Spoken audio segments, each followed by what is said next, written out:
월드컵 역사상 우리나라가 가장 좋은 성적을 냈던 2002년 월드컵 다 기억하실 겁니다.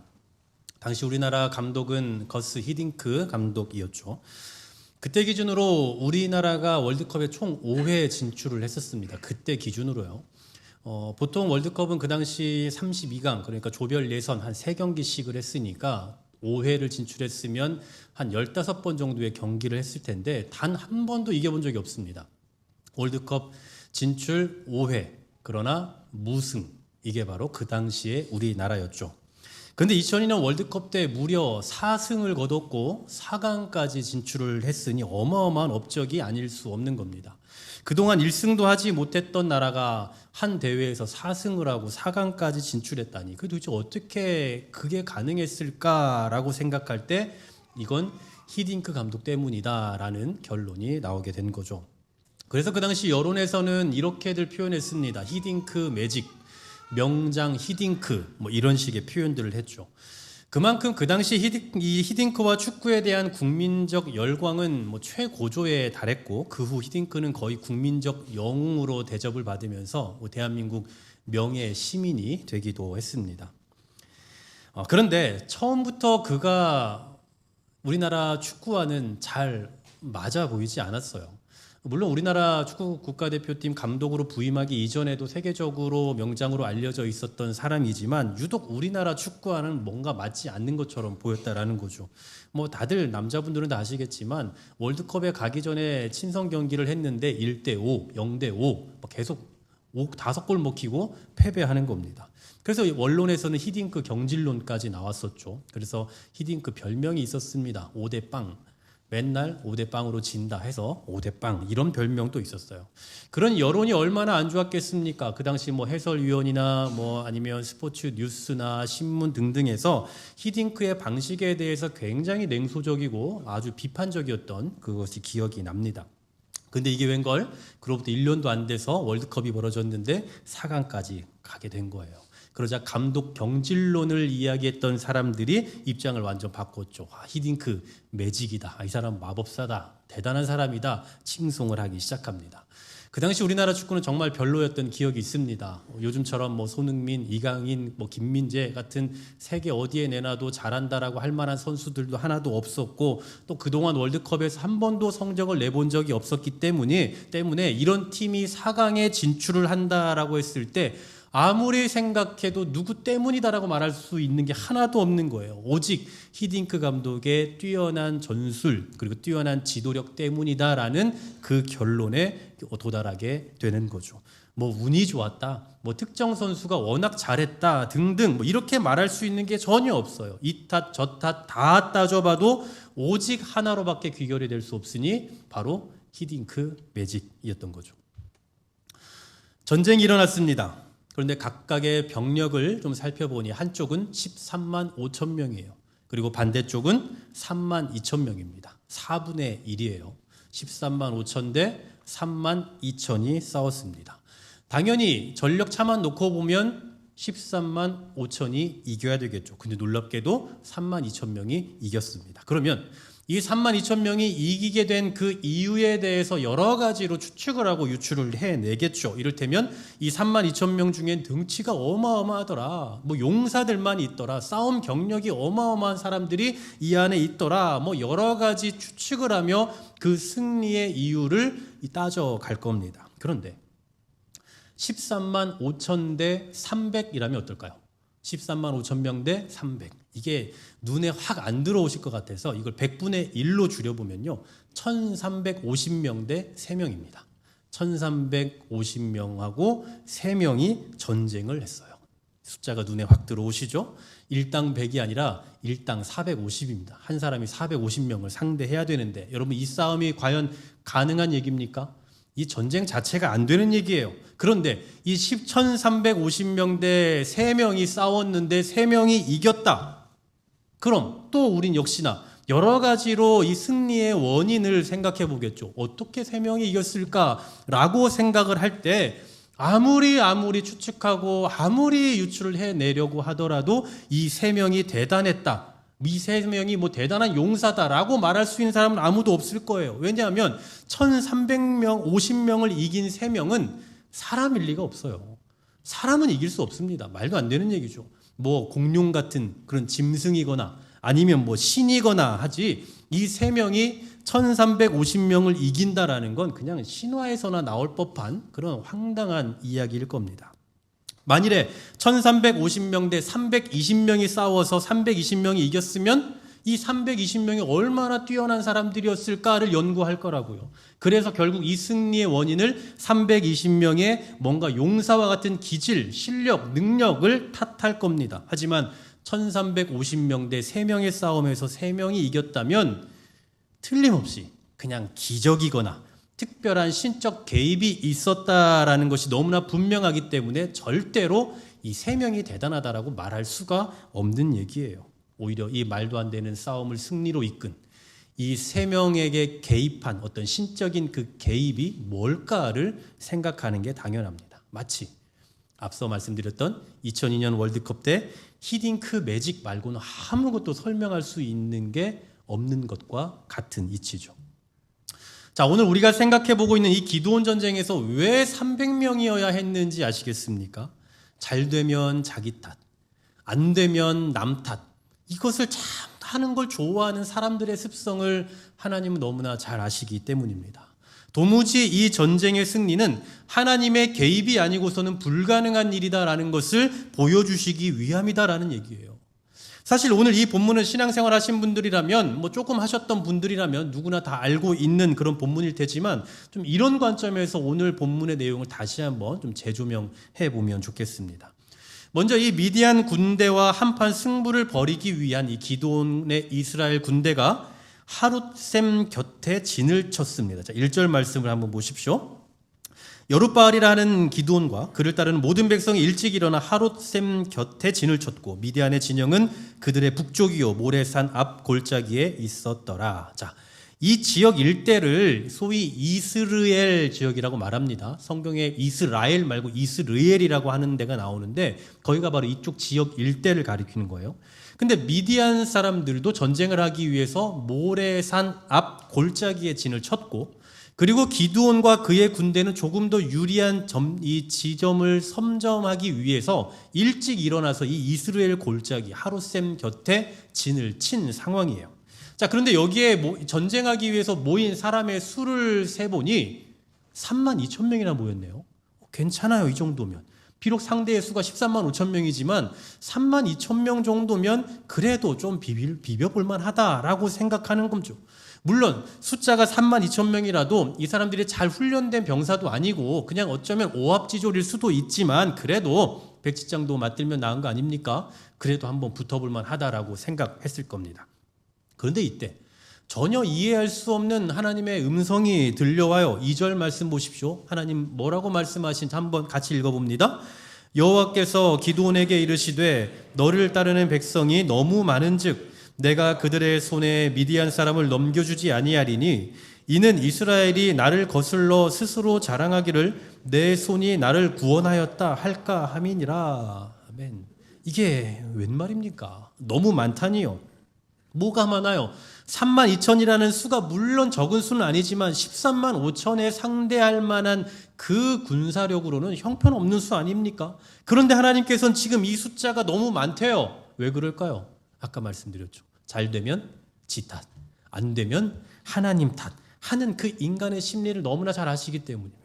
다시 말해서 이 숫자로 나가면 마치 자기들이 무슨 전쟁 영웅이나 된 것 마냥 스스로 자랑할 것이 너무나도 뻔하기 때문에 이 숫자를 줄일 필요가 있다라고 말씀하시는 거죠.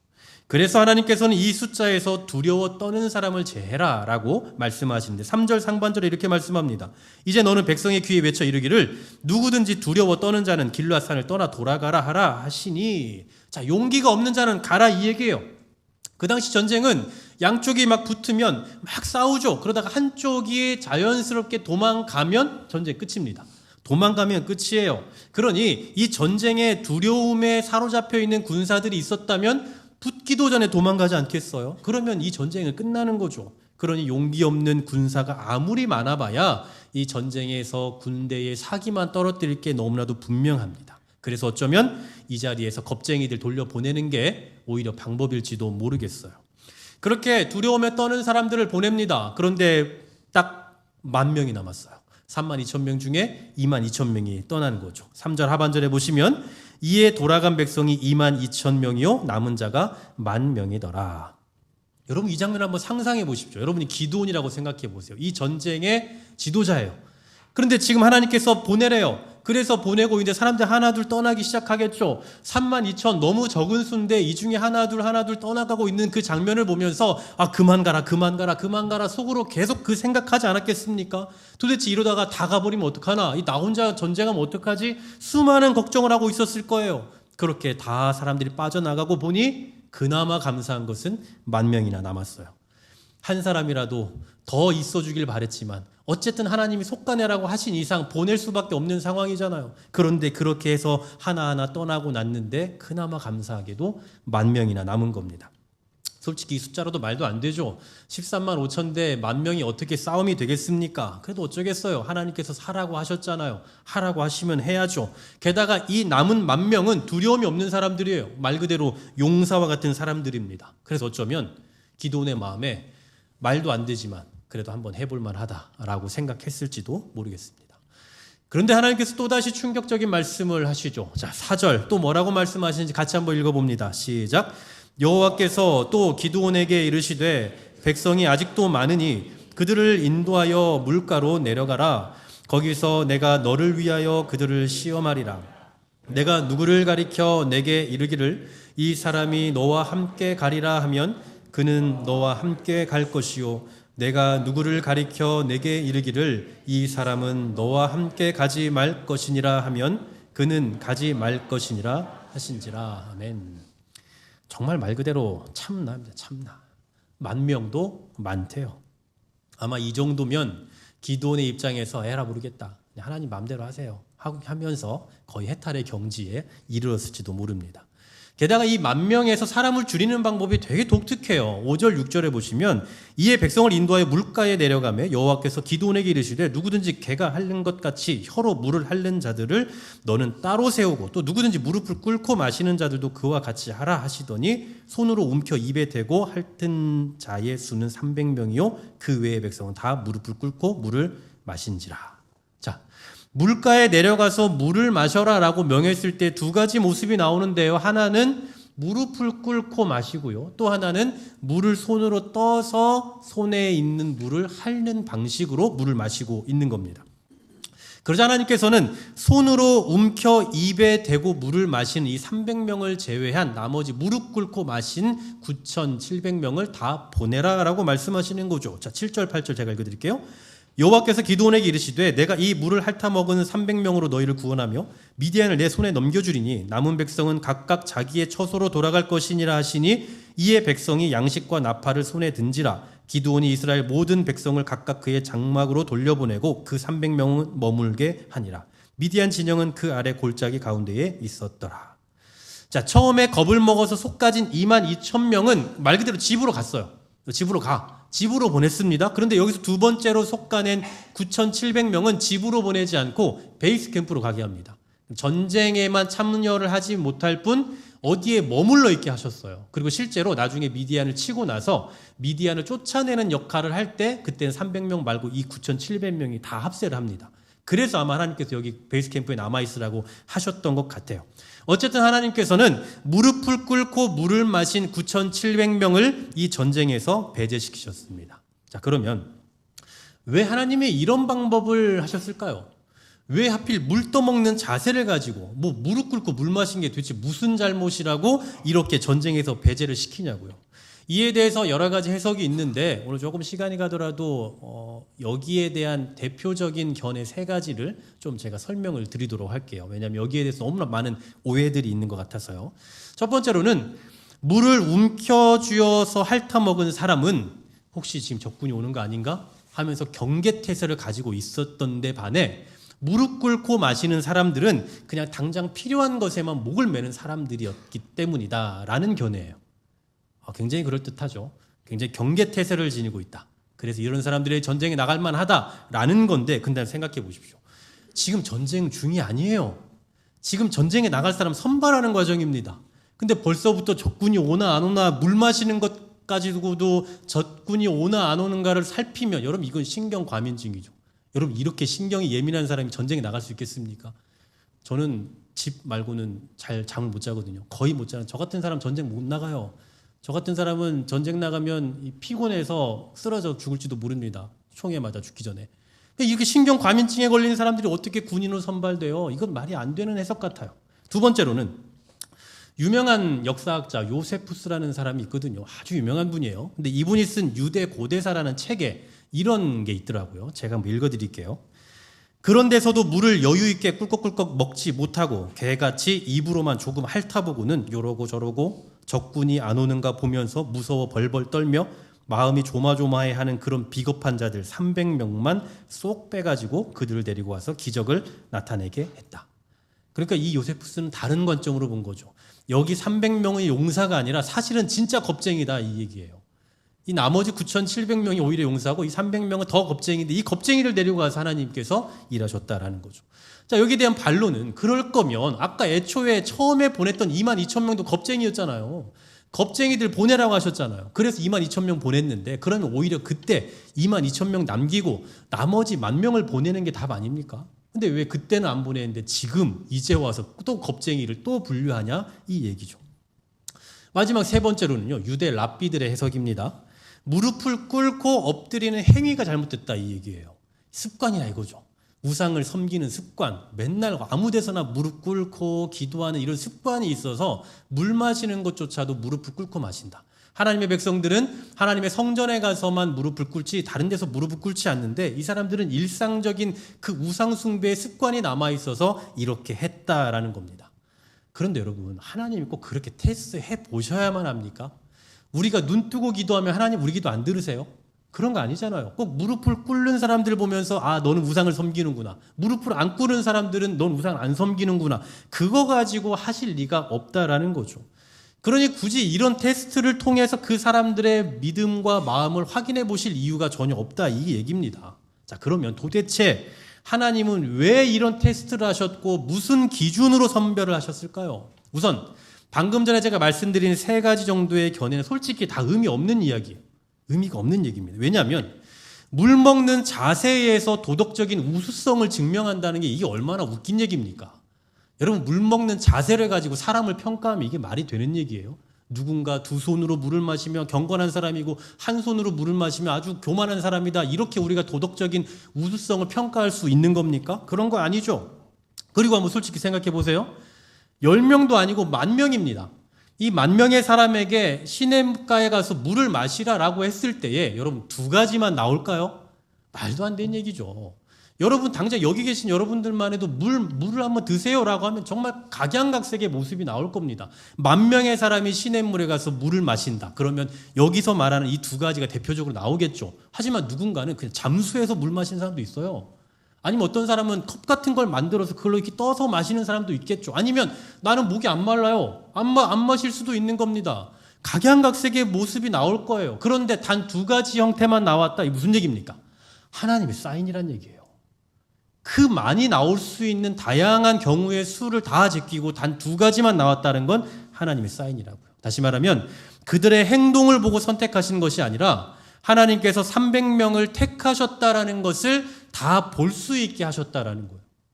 그러므로 어떤 특정한 행동 양식과 하나님의 선택을 연관지어 생각하는 것보다는 오히려 물을 마시는 그 여러 가지 양식 중 딱 두 가지 양식만을 취하게 하심으로 사람들로 하여금 내가 택함 받은 사람이구나.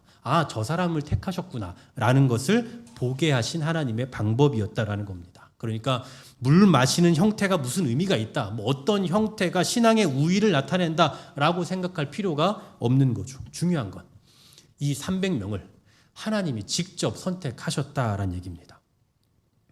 자, 이제 13만 5천 명에 비하면 지극히 작고 적은, 질적으로 봐도 너무나 부족했던 이스라엘 3만 2천 군대에서 이제 겨우 300명만 남았습니다. 바로 이날 3만 2천에서 99%가 줄어든 300명만 남은 이때 기도원이 잠이 오겠습니까? 잠이 안 와요. 오늘 본문 12절 보십시오. 미디안과 아말렉과 동방의 모든 사람들이 골짜기에 누웠는데 메뚜기의 많은 수와 같고 그들의 낙타의 수가 많아 해변에 모래가 많은 같은지라. 우리 군대는 겨우 300명인데 그냥 눈으로 봐도 딱 보이는데 저들을 보니 바다의 모래처럼 메뚜기 떼처럼 너무나 많은 거예요. 걱정 때문에 잠이 안 옵니다. 그런데 그날 하나님께서 기드온에게 나타나시죠. 그리고 오늘 이렇게 말씀하셔요. 9절부터 11절 같이 읽어봅니다. 시작.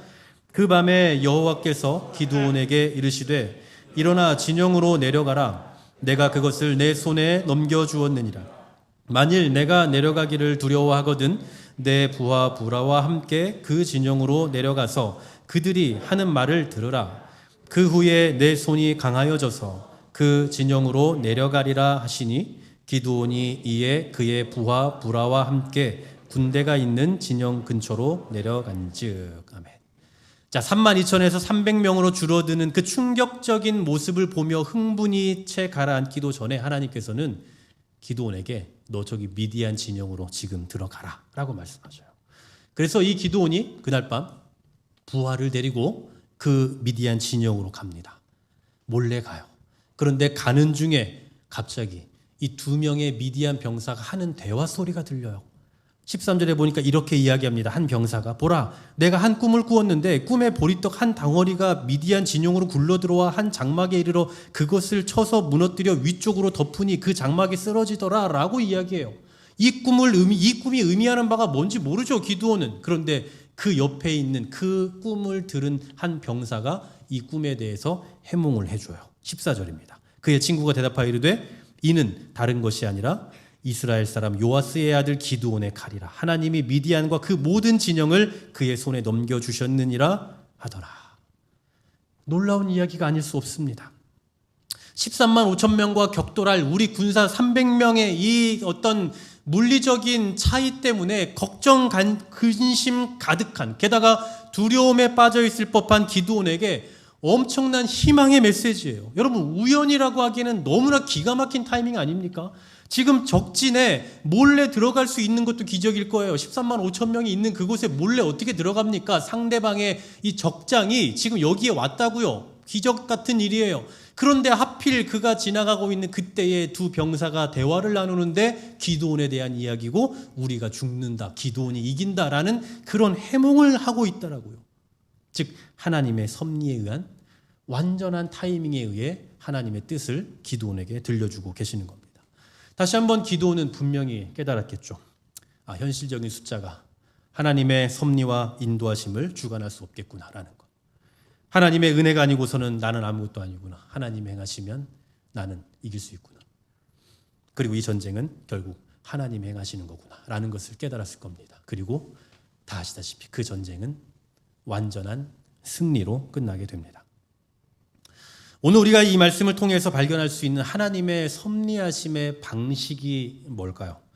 하나님은 반드시 많은 것을 갖고 일하시는 분이 아니다라는 사실이에요. 반드시 양적으로 많은 것들을 통해서, 좋은 것들을 통해서 일하시는 것은 아니다라는 얘기입니다. 왜 가끔 하나님께서 이 기드온의 300용사처럼 우리의 삶 가운데도 많은 것들을 좀 덜어놓으라고 그렇게 말씀하시는 걸까요? 많은 것이 나쁘기 때문입니까? 많아서 그게 우리를 해롭게 하기 때문입니까? 아니요. 그 많은 것 때문에 내가 그 많은 것을 의지하게 될까 봐서일 겁니다. 그래서 하나님께서는 내가 했습니다 라고 하는 그 자기 탓의 교만을 꺾고 오직 하나님이 하셨습니다 라는 그 신앙으로 이끌기 위해서 일부러 우리 삶의 그 많은 것들을 덜어내게 하실 거다라는 얘기죠. 우리 교회는 오늘부터 12월부터 새로운 회기가 시작이 됩니다. 그래서 우리는 지난주에 직분자와 봉사자를 임명을 했고 또 예결산위원회와 연말 당회를 통해서 새로운 회기의 사역 방향과 또 재정의 쓰임에 대해서도 충분히 나누고 설정을 했습니다. 그리고 오늘 재직회를 통해 다음 주 공동회를 통해서 우리 교회의 또 예결산을 어떻게 할 것인지를 함께 보고하고 나누는 시간을 갖게 됩니다. 오늘부터 시작되는 우리 교회의 새로운 회기 2026년에는 우리가 한 가지 분명한 철학을 좀 갖고 가고자 합니다. 계속해서 장로님 기도 때도 언급하셨고 제가 앞서서도 지난 시간들을 계속해서 언급하고 있습니다만 우리의 가장 중요한 올 한 해의 철학은 바로 덜 하지만 더 깊은입니다. 전에도 말씀드렸다시피 우리 교회는 사역을 늘리는 결정이 아니라 사역을 좀 축소하는 결정을 했습니다. 그런데 단순히 이것은 프로그램을 줄이자라는 얘기가 아닙니다. 우리 일 좀 그만합시다. 우리 교회에서 아무것도 하지 맙시다. 이 얘기를 하는 게 아니라 조금 더 우리가 집중해야 할 사역이 무엇인지, 조금 더 우리가 집중해야 할 삶의 태도가 무엇인지에 힘쓰기 위해서예요. 그래서 덜 하지만 더 깊은 신앙인으로 나아가기 위해서 이 두 가지만 좀 기억하셨으면 좋겠습니다. 첫 번째, 우리의 덜어냄을 통해 하나님께서 일하실 자리를 확보하십시오. 우리의 덜어냄을 통해 하나님께서 드러나실 자리를 확보하자라는 거예요. 기도원의 32,000명은요, 최선의 선택이었습니다. 그렇죠. 최선이에요. 그런데 그 중에서 또 줄어든 1만 명은 차선의 선택이죠. 최선이 아니면 이거라도 갖고 가자 하는 선택이에요. 그런데 300명은 어떻습니까? 최선도 차선도 아니에요. 하나님께 모든 주권을 맡길 수밖에 없는 선택입니다. 그런 면에서 기도원에게 이 300명은 패배의 숫자, 절망의 숫자가 아니라 하나님의 능력을 볼 수 있는 최적의 숫자였던 거죠. 여러분, 사람은 언제나 더 갖고 싶어 해요. 더 채우고 싶어 합니다. 더 많은 것을 누리고 싶어 하고 더 많이 확보하고 싶어 합니다. 그러나 하나님은 말씀하시죠. 너에게 너무 많다. 그것으로 내가 드러나지 않는다. 네가 너무 많아서 내가 드러나지 않는다. 과연 여러분의 삶 속에서 하나님께서 덜어내라고 하시는 것들이 무엇입니까? 한번 생각해 보십시오. 우리가 불안해서 내려놓지 못하는 일들 얼마나 많습니까? 너무 불안해서 이거 안 하면 안 될 것 같아서 내려놓지 못하는 일 너무 많잖아요. 체면 때문에 내려놓지 못하는 것도 있어요. 이거 내가 안 하면 체면 치레 못할 것 같아서 내가 부끄러워서 내려놓지 못하는 것들이 있습니다. 또 신앙을 하지 못하게 하는, 신앙을 정말 꾸준히 평범하게라도 하지 못하게 만드는 그 과도한 스케줄들이 또 얼마나 많은지 몰라요. 또 하나님을 가리게 하는, 하나님의 영광이 드러나지 않게 하는 또 나만의 그 독특한 사역의 방식들도 있습니다. 또 사람의 평가를 의식하는 열심들도 있죠. 내가 이렇게 해야 누군가가 나를 좋게 평가하겠지라고 하는 그런 열심들, 이런 것들이 우리가 덜어내지 못하고 계속 더 하려고 하고 어떻게든 붙잡으려고 하니 우리의 삶 속에서 건강한 신앙생활이 나오지 못하는 거예요. 그리고 하나님의 일하실 자리도 드러나지가 않게 되는 거죠. 그런 의미에서 이런 걸 덜어낼 때, 좀 어렵지만 덜어낼 때, 그럴 때 비로소 하나님께서 일하실 공간을 만들어 드릴 수 있게 되는 것입니다. 두 번째로는요, 남은 것으로 더 깊어지셨으면 좋겠습니다. 우리에게 남은 것으로 더 깊어져 가는 거예요.